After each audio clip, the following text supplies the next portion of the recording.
The Yoga Sutras of Patanjali is not a religious text. It is the most precise, ruthless, and comprehensive manual of human psychology ever written. Compiled over 2 millennia ago, it strips away all mythology and dogma, presenting consciousness as a strictly mechanical system that can be hacked, optimized, and completely liberated. Patanjali did not invent yoga. He was an ancient neuroscientist who codified thousands of years of scattered oral tradition into 196 incredibly dense aphorisms. These sutras act as mathematical formulas. In daily life, we try to solve our trauma with endless talking or temporary distractions. Patanjali offers a highly surgical, algorithmic framework that attacks the very root code of human suffering. The text is masterfully engineered into 4 structural chapters, or padas. Samadhi Pada targets the highly evolved mind, defining absolute absorption.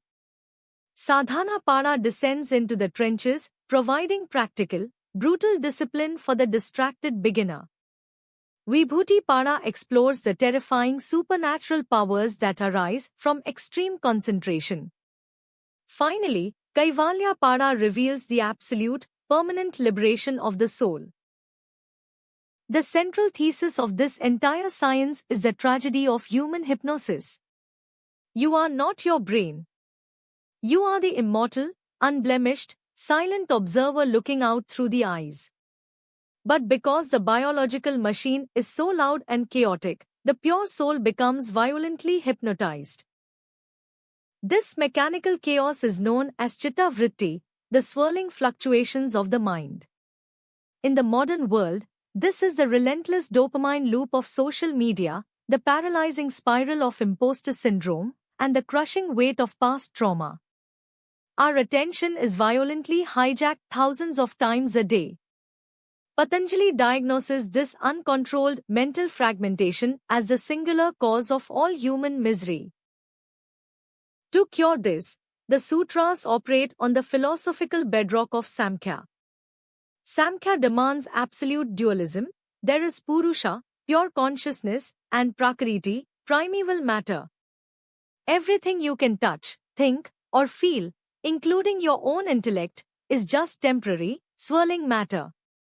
True liberation is the violent, definitive severing of the magnetic link between the immortal Purusha and the biological machinery of Prakriti. This biological machine is entirely constructed from the 3 gunas, Sattva, Rajas, and Tamas. Sattva is illumination, Rajas is violent activity, Tamas is heavy inertia. When you are paralyzed by depression, it is not a flaw in your soul, it is a temporary, mechanical surplus of tamas in your nervous system. By treating emotions as mere physics, the yogi brutally depersonalizes human suffering. To systematically dismantle this suffering, Patanjali introduces the legendary Ashtanga, the 8-limbed ladder.